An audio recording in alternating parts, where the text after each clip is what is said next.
Dear students, आज हम class 8 subject जोग्राफिया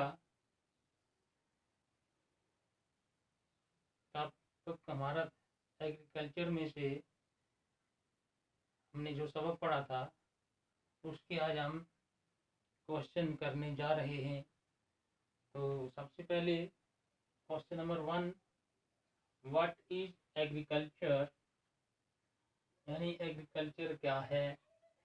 तो हमने लिखा answer, the word agriculture is derived from 2 Latin words, यानी एग्रीकल्चर वर्ड जो है ये 2 लातीनी लफ्ज़ों से निकला है, एग्री और culture. Agri and culture, agri means soil and culture means cultivation. यानी एग्री का मतलब है सॉइल यानी मिट्टी, और कल्चर का मतलब है कल्टीवेशन और टिलिंग। टिलिंग यानी खेती बाड़ी करना, जिम्मेदारी और सॉइल मिट्टी में से। Agriculture thus refers to the cultivation of soil or growing crops, rearing of livestock। तो एग्रीकल्चर का मतलब है फसलें उगाना और माल मवेशी पालना। Question number 2, name the factors which influencing agriculture, यानी उन फैक्टर्स के नाम बताने हमें जो एग्रीकल्चर पर इन्फ्लुएंसिंग होते हैं। The factors which influence agriculture are relief, soil condition यानी मिट्टी की हालत, यानी किस मिट्टी में कौन सी फसल उग सकती है। ये आपको पता है कि हर एक मिट्टी में हर फसल नहीं उग सकती। तो उसके बाद टेम्परेचर यानी दर्जा हरारत भी मौजूद चाहिए, ना ज़्यादा सख्त और ना ज़्यादा ठंडा। यानी पूरे ठंडे इलाके में अगर जहाँ पर साल भर बर्फ रहती है या ठंडा इलाका होता है वहाँ भी फसल नहीं उगा सकती। और उसके अलावा अगर जहाँ बहुत ही टेम्परेचर हाई हो वहाँ भी फसल पैदा नहीं हो सकती है, इसलिए कि फसल को मुतदिल मौसम चाहिए।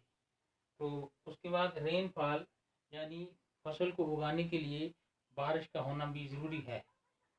अगर बारिश होगी तभी हम अपनी फसल की सिंचाई कर सकते हैं। तो question number 3, what is shifting cultivation, यानी शिफ्टिंग कल्टीवेशन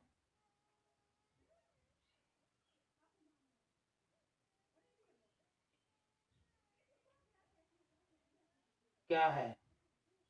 आंसर हमने लिखा, it is mainly practised in the thickly forested areas.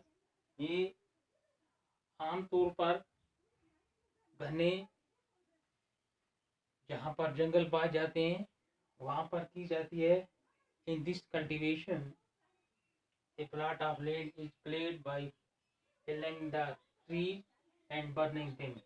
यानी इस कल्टीवेशन में जब जमीन का प्लाट साफ किया जाता है वहाँ पर दरख्त गिराए जाते हैं और उनको जलाया जाता है। The ashes of these trees are mixed with the soil and crops are growing। और जब जलाने के बाद वहाँ पर इन दरख्तों की जो राख रह जाती है उसे मिट्टी में मिक्स किया जाता है और फिर फसल उगाई जाती है। मेज, yarn, potatoes and cassava are the main crops grown in this type of cultivation। मेज, yarn और cassava इस किस्म की खेती बाड़ी में आमतौर पर उगाए जाते हैं। तो when the soil loses its fertility, the land is abandoned and the cultivator moves to a new plot। जब वहाँ की उस जमीन की जरखेज़ी खत्म हो जाती है तो किसान वहाँ से दूसरी जगह चला जाता है और फिर दूसरी जगह वो जंगल काट कर उन दरख्तों को जलाकर फिर उसकी राख मिट्टी में मिलाकर वहाँ पर खेती बाड़ी शुरू कर देता है। तो ये इसका मतलब है कल्टीवेशन। शिफ्टिंग कल्टीवेशन का मतलब है यानी मुकम्मल खेती बाड़ी जहाँ पर नहीं की जाती, 2-3 साल एक जगह पर खेती बाड़ी की जाती है। जब उस मिट्टी की जरखेज़ी ख़त्म हो जाती है तो फिर उस दिन पैदावार उगाने वाला दूसरी जगह चला जाता है। तो इसे शिफ्टिंग कल्टीवेशन कहते हैं। तो ये था हमारा आज का टॉपिक। इसके आगे जो दूसरे सवालात हैं वो हम अगले वीडियो में करेंगे।